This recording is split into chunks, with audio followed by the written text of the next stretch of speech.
Seat sharing, जागा वाटप आज आम्ही चर्चा केली नाही। आज महाराष्ट्र अस्वस्थ आहे, महाराष्ट्र मनानं अस्वस्थ आहे, पेटलेलं आहे।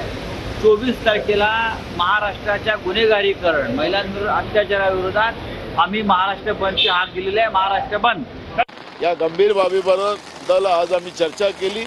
येत्या 24 तारखेला महाराष्ट्र बंदची हाक आम्ही दिलेली आहे।